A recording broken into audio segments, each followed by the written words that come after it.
Okay, so now we have in the previous lectures I have shown some weight volume relationships, and their application.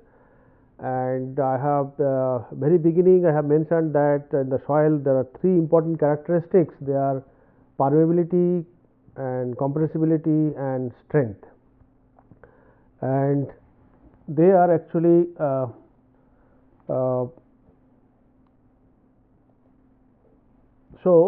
now we will try to start actually permeability and seepage.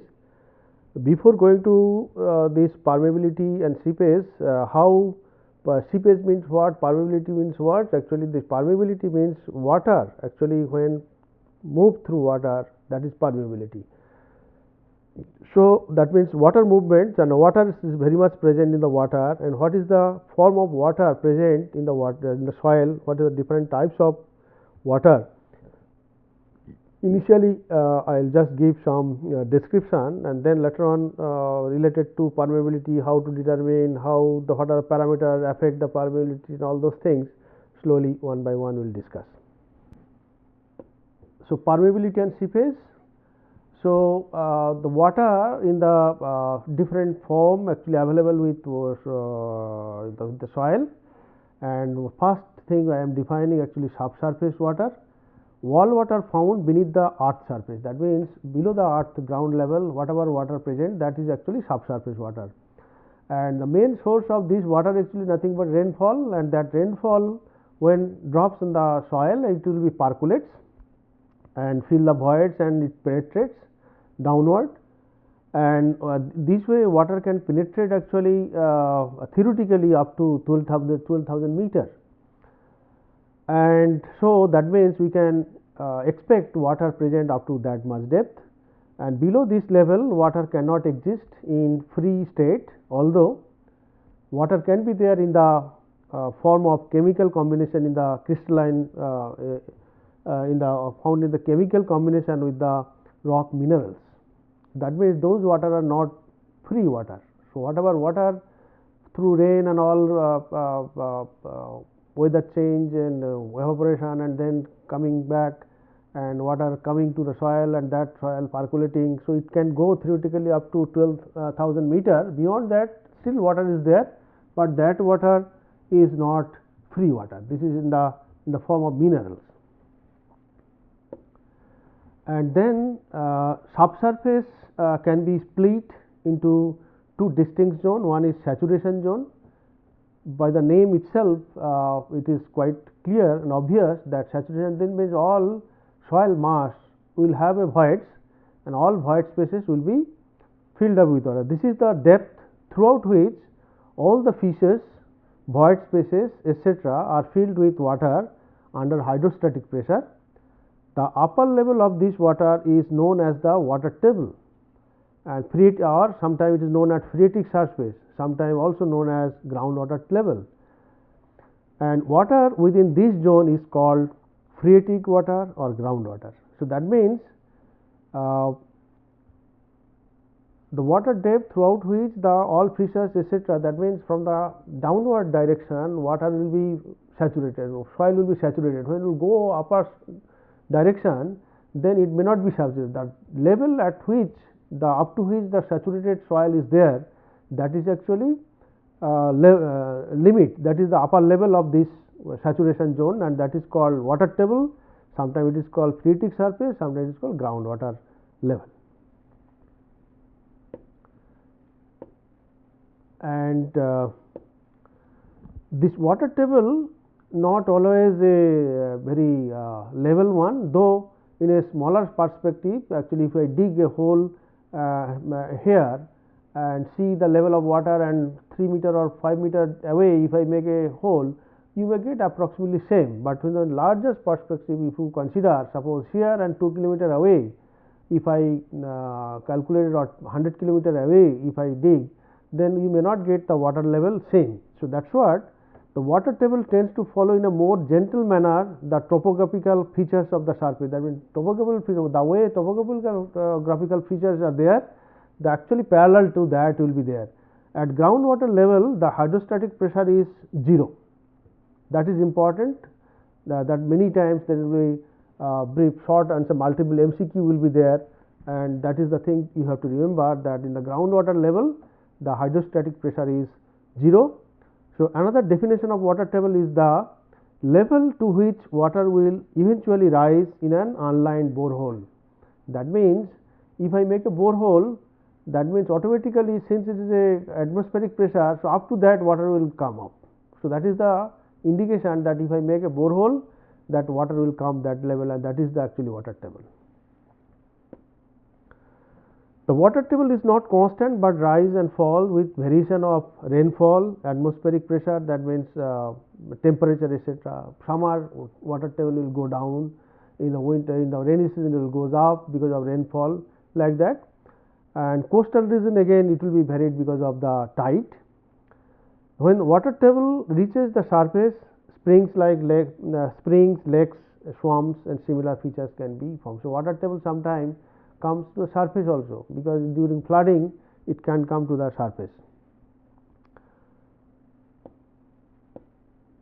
And permeability and seepage, again next. So, this is the typically if the ground surface is like this, then your water level also will be parallel to this, but it is a very small distance, a few meter within distance, you will see as a level. But when you use a long topography, if you consider, then you will get the water table also parallel to the generally ground surface.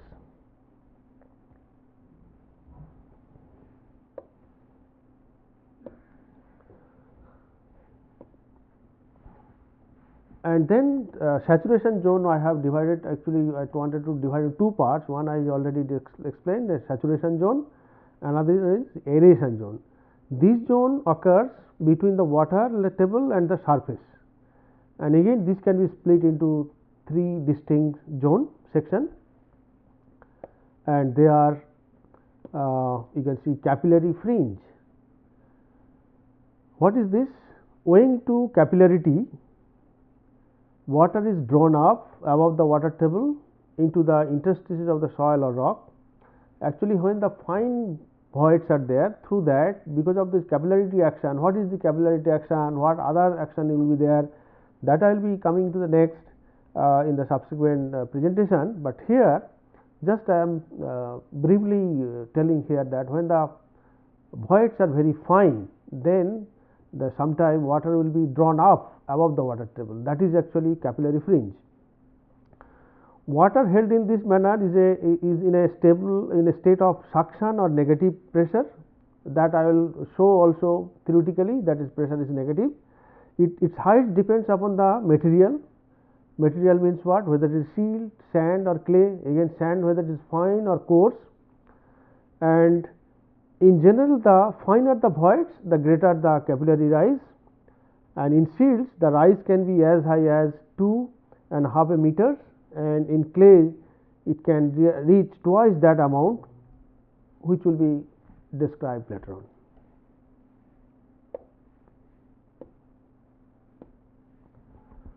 And then intermediate belt, that means capillary fringe means what? It was not below water table, above water table, but because of this capillary action, some water will be raised up and soil will be saturated. So, that is called capillary fringe. And intermediate belt is what? As rainwater percolates downward to the water table, a certain amount of water is held in the soil by the action of surface tension, capillarity, absorption, chemical action, etc. So, there are, because of so many action or so many properties present with this soil, this entire amount of water, whatever drops on the surface, will not go to the or not join to the water table. So, some amount will be held. So, in the soil particles, so the water retained in this manner is termed the held water and is deep enough not to be affected by plants. Sometimes the plant may not be able to reach that. So, some amount of water will be held in this. So, that is called intermediate belt. and then soil belt. So, this is actually topmost layer. This zone is constantly affected by evaporation and this will be spelling mistakes. It will plant transpiration.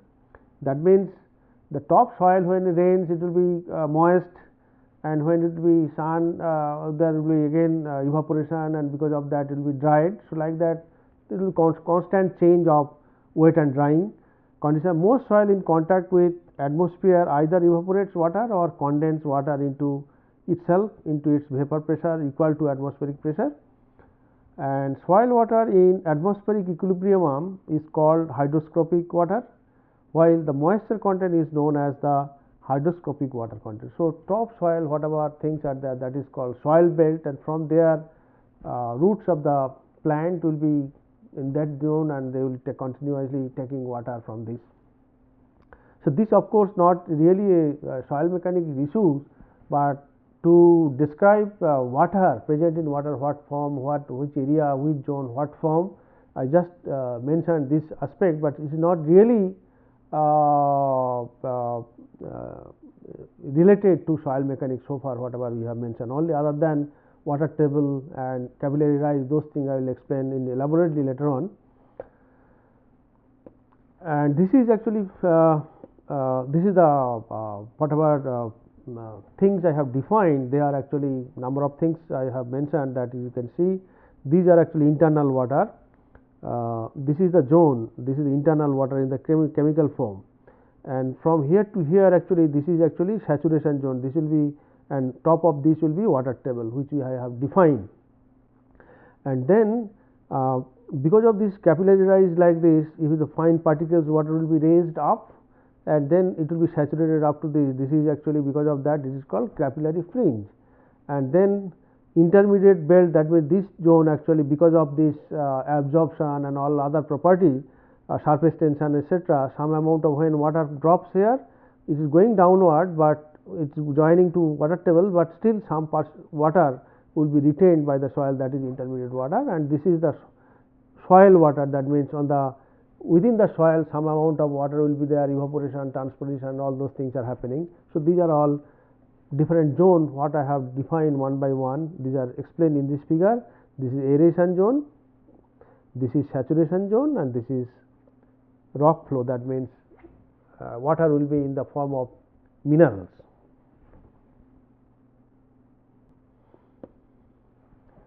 Now, this is the thing which is important for us, as I have told you that this is a property of water, this is surface tension. Capillary is the effect of the surface tension. Capillary is the action and surface tension is the cause actually. Whatever I have said, that if the voids are fine and water will be raised, how it will be raised? Because of this capillarity, and capillarity caused by what? Surface tension. So, this is the thing, and let me define what is surface tension. Surface tension is the property of water that permits the surface molecules to carry a tensile force. Water molecules attract each other and within a mass of water, therefore balance out. So, each molecule will attract and so each other. So, within mass, so all are attracted by, so the inside mass it will be balanced, but in the surface, but at the surface however, the molecules only attracted inwards and towards each other, which creates a surface tension, because one side only, the outside there is no molecules. So, because of that, surface tension causes the surface of a body of water to attempt to contract into a minimum area, and because of that a drop of water is spherical. And why it is so? Because of the surface tension effect, because periphery the one side tension is there, so it will be attract in a inward direction. So, because of that they will try to be in a spherical form.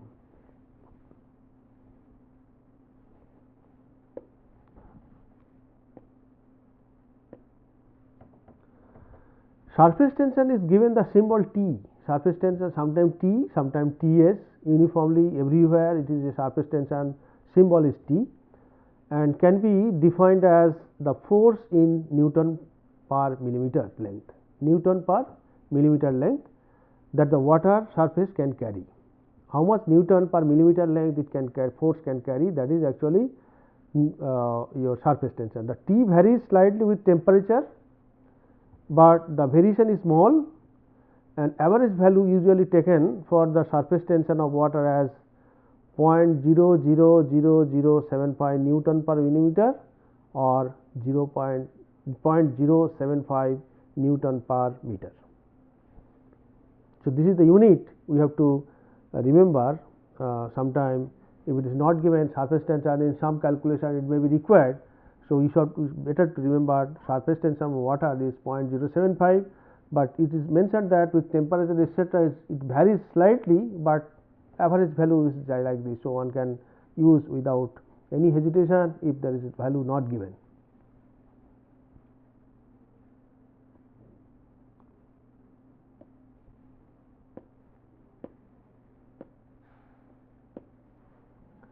Then capillarity. The capillarity is an action. The fact that surface tension exists can be shown by the similar laboratory experiment in which an open-ended glass capillary tube is placed in a basin of water. And so, in a basin of water, if I put a very fine tube on the water, both sides open, subjected to atmospheric pressure, the rise of water within the tube is then observed. So, because of this, you will see the some amount of, if I put a very thin tube within the water basin, you will see some amount of water will drawn up within the tube, and it is seen that the water weights the glass, and the column of water within the tube reaches a definite height above the liquid in the basin. If it is like this, if I put a basin and water level is here, and if I put a capillary tube here, then you may find that water reached here. This is water level here, and then if this is a capillary tube, then you may find that water raised this much height. So, that is actually because of the capillary action.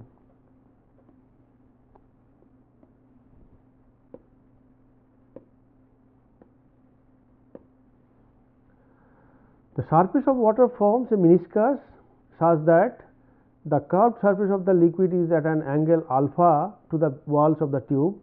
Meniscus means actually when it is between the water and the surface of the glass, tension is there, so it is raised like this.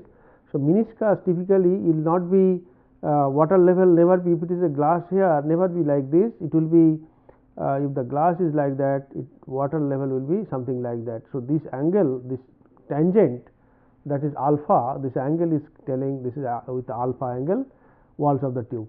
The base of the column is at the same level as this water in the basin.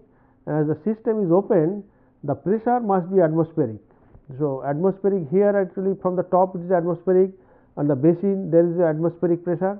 There are no externally applied forces that keep the column in position. To push the water, there is no external force is applied, but still water is rising, which shows that there must be a tensile force acting within the surface film of the water. So, that means there must be some tension which is drawing the water up. So, that is what we will try to see by some calculation also. You see, this is the one. This is the suppose tube which is exaggerated, actually a large view only you can imagine, and then this is the meniscus, and this angle, this is the surface tension direction is this with alpha, and diameter d suppose, and if the surface tension inclined to this, then you can take a component in this direction, component in this direction, and then finally I can consider the equilibrium. The equilibrium actually what? In the periphery of the glass tube, the tensile force is there, that will be into multiplied by your perimeter, and then atmospheric pressure is there, and this side is atmospheric, then bottom there must be some pressure which is lifting this.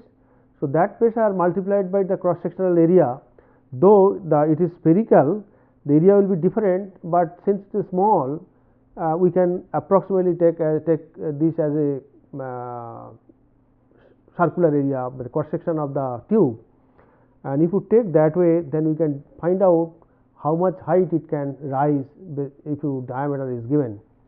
And you can see this water table is here, and if that means here it is already mentioned is atmospheric, and that means if I go this direction, then water pressure, hydrostatic pressure will be gamma W times H going downward.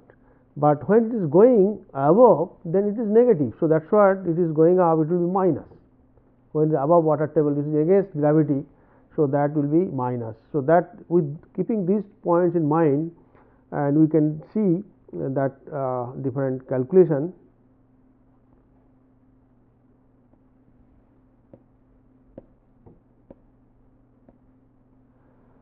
So Hc is the height of water column, r is the radius of the tube, gamma W is the unit weight of water. Considered the force equilibrium in vertical direction, you can see we have taken 2 pi r is the perimeter, 2 pi r is the perimeter, 2 pi r is the perimeter T cos alpha we have taken, that is force, surface tension force in the particular direction component we have taken. This is one force, and upward direction, and from bottom also there is a U pressure, we assume that pressure into pi r square. So these two in the same direction. So there, since there is no external force applied, so summation of these two force will be 0. So that's what we have done. Then you can see ultimately you are getting the U value, the negative sign, and the value is 2t cos alpha by r.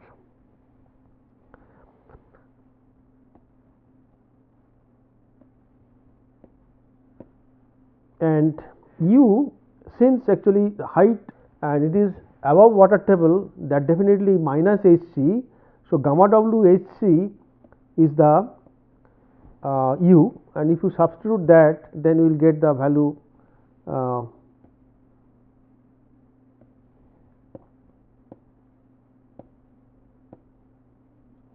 hence, as expected, we see that U is negative. That is what we have shown in the water within the column is in the state of suction. That means since it is negative, the maximum value of this negative pressure is and occurs at the top of the column, and an expression for height Hc can be obtained by substituting in the above expression.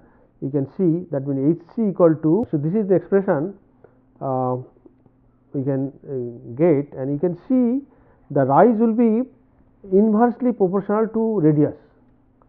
So finer the particles or the voids, then your rise will be more. So that's what it is clear from this.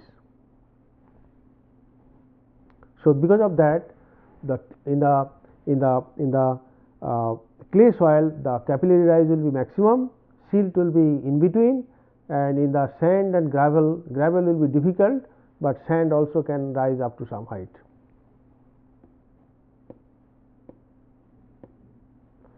From the above two equation, we see that the magnitude of both U and Hc increases as R decreases. What I said, inversely proportion. With the use of expression for Hc, we can obtain an estimate of the theoretical capillary rise that will occur in a clay deposit.